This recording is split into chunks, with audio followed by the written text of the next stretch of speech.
YouTube, what's good? It's your boy Invader. We are back again with another video, man. Listen, pat yourselves on the back because if you guys are here, that means you have made it to episode 2 of the Guard Academy, which means you are absolutely trying to get better in this game for not only you and yourself, but for your teammates that play with you and your friends that play with you and your opponents, because you know what I'm saying, we all trying to beat up on our opponents. So hey, look, shout out to you guys for actually trying to get better in the game. We love to see that. If you're new here and this is your first time being here, I suggest you go back and watch Guard Academy episode 1, because a lot of what I talk about today will make a lot more sense after you go back and watch that. And while you're at it, you might as well go ahead and hit that sub button, leave a like, and leave a comment at the end of this video as well. Now, before we go further, I do gotta let you guys know a lot of y'all watch my videos, man, and some of y'all started subbing up. I appreciate it, bro, for the notifications and whatnot when I post a video, but we still can do better and we could definitely get a lot more. So shout out to you guys for doing it, and those of you who watched the video today, man, I really appreciate it if you guys sub.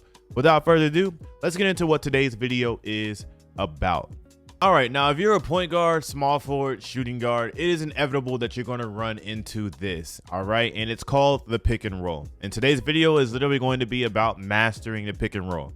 Now, I don't understand why it's become such a bad thing for point guards to use pick and roll. I see so many people complain more on the defensive part about it, like, oh, you need pick to score, you can't score without screens, you can't score, or you can't shoot a 3 without a screen, you can't get open without a screen. Like, I hear that so much, and it's probably one of the most asinine statements that I hear, and I'm starting to think that I only hear it because people are getting toe up from it, you know what I mean? Like, people just don't understand how to deal with the PNR, and so it just frustrates them because they don't know how to do it, to where they start calling you garbage because they can't deal with it, right? But that same person that's calling you garbage will literally go out and play basketball, assuming that you do, in a real life scenario, and they're going to be calling for screens to make actions happen whenever they're playing IRL too. And the same thing applies here in 2K. Whenever a screen is called, whenever a screen is used, it forces the defense to react to what is being done. Yeah, you can call isolations and you can play that way if you want to, and to each is their own. Whichever way you play is whatever way you play. You pay the same amount of money that I paid, right? But in general, whenever a screen is called, it forces an action from the defense and they have to react to what is happening, all right? So today's video is going to be showcasing some clips that I've got from me playing Proving Grounds, where I'm going to showcase what and actually how to use the screens the best way. We're going to have some ideas or videos where it's going to literally showcase good ways to use it, and some that are showcase bad ways to use it. Not too many, because you know your boy is nice at the game, but it's literally going to showcase better ways to use it and how to go about using the screen. All right, so today's video, like I said, is about mastering the pick and roll, and without further ado, let's get into these videos. All right, so this is pretty simple video of how to get into it, but I want to go ahead and play it real quick because I want to showcase something that's very important. I have a full team of 5, right? And generally, and people don't like to play this way, but I need to tell you why it is the best way to play this way. If you're the point guard, you're always going to have the ball, right? Generally, you're always going to have the ball unless you're in foul trouble doing whatever. The 2 guard can have the ball too. The way that the offense is supposed to look, and the reason why it is designed to be this way, is because of spacing, okay? So generally, I know people say, well, this is the traditional way to play, and we don't want to play this. We don't want to sit in the corner. We don't want to do this, yada, yada, yada. Listen, the reason why they ask for y'all to do this is because it helps the spacing. Generally, you will have a point guard either on the left or right side. You'll have the 2 guard literally on the other hash. You'll have the 3, who is probably your lockdown at the bottom corner, and you'll have your 4 be on whatever side, doesn't matter what corners they are, but you'll have your 4 be on the other corner, and then you'll have your center, whether he's a screening center or he is just a big man center. It doesn't matter, as far as like a screen and pop center, or a big man who just sets screens and then dives down and tries to get boards for you. Doesn't matter which one you are, but generally you're gonna have him run the PNR with you, right? So that's what it should look like. The reason why random rec is so bad is because people don't understand this. People want to use random rec as a way for them to just run around the court doing whatever they want to do, and then they wonder why the point guard is having so many issues getting the ball, to the point that they'll start calling the point guard trash because he's missing cuts or he's missing this. When you have to realize, a point guard, it's not like we're watching an actual IRL basketball game, or we're playing it where as you are cutting, we see that happen and we can immediately react to it. You got to think, in a game, he has to react to not only who you are, he's got to react to pressing the RB or R1 button. Then he's got to start. Then he's got to react to what your icon is. Then he's got to react to the fact that generally most of you guys are switching positions every time we come down the court. There's no set positions. So you might have the power forward on the left corner one game, and then you might have a power forward on the right corner the next play. And then he's got to remember what that is, press R1 or RB, and react to what is happening immediately as you guys, when he's never played with you guys before, which is why the point guard for Random Rec is so annoying to play, because y'all don't understand that. Y'all think he's just supposed to understand that and see it and throw it, and he's supposed to just react to that every time that it happens. And that's realistically almost impossible to happen, especially when he's not playing with you. That's little tidbits there for you guys who don't understand basketball, especially in the realm of 2K. It's very difficult. So give your point guards some slack, all right? But let's get into this video real quick, this clip real quick. So I'm dribbling around real quick. I'm just messing around, and we'll get into videos about how to dribble in certain moves and whatnot. But I'm here just dribbling, just low under the sleep. Now I use this guy. Understand what's happening here. The center is way low down here, so he's not gonna step up to this at all, right? This is not gonna happen, right? So you got to read that he's not gonna step. That's got to be a 3. Whether you miss it or make it, it's a good shot, right? Okay, so that's one clip. Easy read, easy take. You should always be shooting that. All right, let's go to the next one. Okay, so this one is very, very important. This one in particular is very, very important, because I told you guys in episode 1 how important the MIDI is, right? And if you don't use your MIDI to the way that it's supposed to be used, then what happens? This stuff like this doesn't happen. And I'm going to go into the clip to show you. All right. So you see I have the ball right now. I'm dribbling. Is this full screen? Okay. So you see I have the ball right now.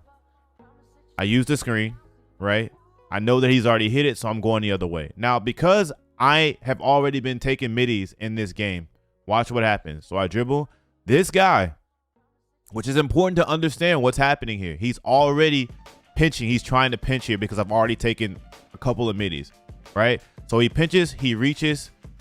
I end up getting a foul here, right?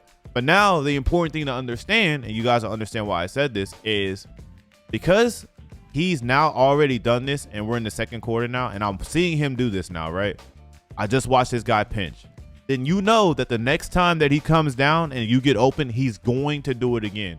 Or their team, one of them their teammates are going to do it again, because they are now thinking this guy just wants to shoot the ball, and he has a MIDI and it's available, and he keeps beating my lock, or he keeps beating my point guard or my 2 guard or who's ever guarding the ball. He keeps beating him. And so because he keeps beating him, yo, I got to go help. And that's when the point guard now becomes the most dangerous position, because now you're able to just do whatever that you want to do with the teammates. That's because now the defense is moving all over the place. So you can hit anybody. You just got to be able to react to what's happening, right? So this is the next clip. All right, I named this one finding the open man off screen. So I'm dribbling right here, lulling this guy to sleep. This is dangerous here. I could have lost the ball right there, but dribbling, I come out of the dribble, go back into it, cross back, paying attention to where this guy's at. Boom, look where he's at, in a horrible position. Got to understand that, got to be able to see the floor. I could have shot this too, because look at this. Look how open I am. So I'm dribbling. Let me slow this down real quick. Actually bring this to 0.5. All right, so I'm dribbling, come back. I could literally quick stop right here, and I could shoot this. This is wide open, right? This is technically wide open. This guy still is not stepping up. This guy isn't stepping up. I could shoot the MIDI. I could quick stop, shoot a 3. But as you guys can see, because I am a point guard at heart, the minute that I hit this move and go back, you see my icons pop up, because I can see right now where this guy's at. I could shoot this. I'm not looking to score, but I could shoot this. Don't have to shoot it. I see this guy's open. I throw it right to 8-0.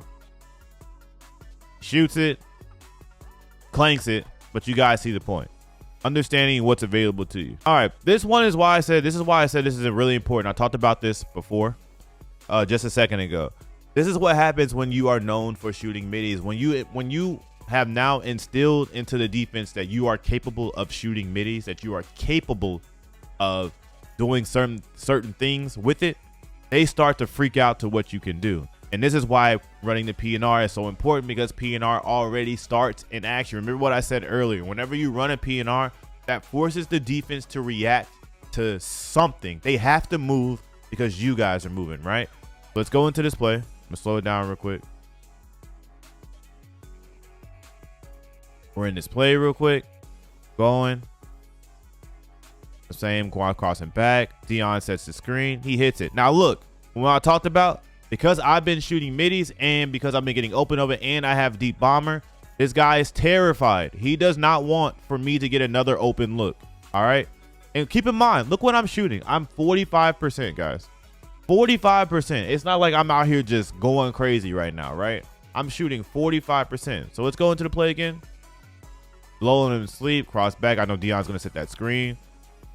Look, you can tell off rip as soon as that screen hits, watch my icons. I could shoot this if I wanted to. Don't need to, though. It'd be a tough shot. But you see, as soon as I hit this, boom, icons. As soon as I see this guy about to step, icons. He steps, immediately hitting the hash for the 3. Look, he's already pressed X. He's all out the play.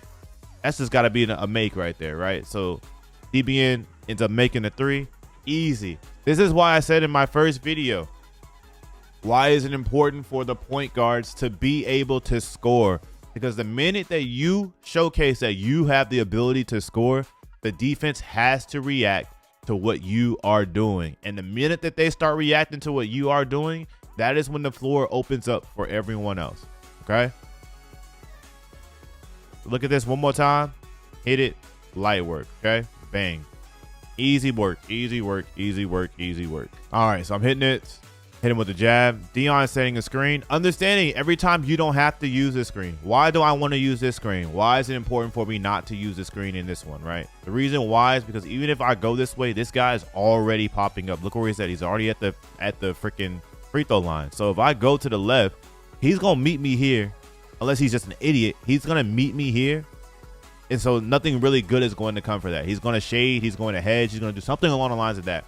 And nothing's good going to come from that. Me understanding that, I understand that I have a lot more space to go here, to go to the right. So if I go to the right, then this guy either has to react or this guy either has to react. And this guy, who hasn't been playing well anyway, has to figure out how does he want to go about things, right? So here we go. Technically, I can't say playing. He hasn't been playing well because I'm going off of other plays. These are all out of order. This was the first play, pretty much the first play of the game. So I'm reacting to what he's doing. We're setting the tone for what the game is going to be. So as we can see here, he's playing low. Already off rip, he's playing low. Dion knows what to do. Soon as he's playing low, gotta hit him. You hit him, and if you got a center who can shoot that, they already in trouble. Because now that's already engraved into the center's head. Oh, shoot, he's going to look to pop every time. So now do I guard the pop? Do I not guard the pop? Do I play the drive? Do I not play the drive? There's a lot of stuff that the center now has to think about because Dion has now shown that he's capable of making that. Now, obviously, we all know this is the scenario where you are just screening, running a normal PNR, and then you get it right into a crab. So this is nothing crazy, but just to showcase it, I want you guys to see it. Boom.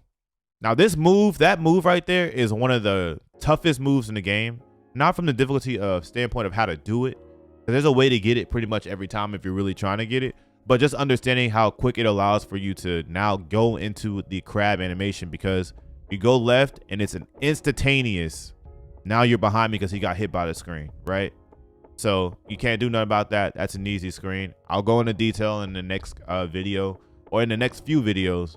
Some of the dribble moves that you guys can do to get those crab animations. This is me actually making a bad decision, and I want you guys to see it because I want for you to understand what's available to you off of that and how to get better at making those reads that's available for you. So here we go. I'm dribbling. Let me slow this down real quick. Let's go back actually real quick. All right, so I'm dribbling. Go through here. This guy's guarding me. He goes the wrong way because he thinks I'm going to use the screen. Even though Dion sets a great screen, he sets another one. Look, right here, I have the midi. His midi is wide open. We just talked about this. It's wide open. Look, I haven't looked like I was about to shoot it, but I got baited. I thought this guy was going to step in the right direction and actually cut me off. He did not cut me off. These two are both behind me. So I could have got a free midi off. There's no way this guy gets here in time. It's a free midi. This is also a free. If I hit Dion, he's wide open too. So you can see the options. I reacted late to this guy. late to him moving. So if I actually had done this right here, paused it, and I threw it right now to him, he's wide open for a 3. However, because I not dribbled, but looked to go shoot the midi, then it gave this guy time to get back, even though I made the pass. And unfortunately, that shot's not open. So instead, we get something that's not great. Even though Dion gets a bucket here, that's a way tougher bucket than what it has to be. So this is going to be it for episode 2 as far as how to master the pick and roll and using it. Listen, stop listening to people telling you you're bad for using it. Stop listening to people telling you you suck for using it. It is a part of the game, and really they just mad because they tired of losing to it, man. But until people figure out how to guard it, it is what it is. Use the PNR. Use it. And as a point guard, hit your people when they open. But again and again and again, I say, man, please, as a point guard, be aggressive, all right? But if you're bad and you're just bad at the game, don't do that. Matter of fact, you shouldn't even be on point guard if you're bad at the game. So don't do that. But you guys get my point. Be aggressive because it opens up the floor for your teammates, all right? This is going to be it for episode 2, man. And I'll see you guys in the next video, episode 3, where we'll talk about how to get crab animations and how to better position yourselves for those open looks when you are using the screens and what moves to be doing. So we'll go into detail about that in the next video. Outside of that, I'll catch you guys in the next video, man. Peace.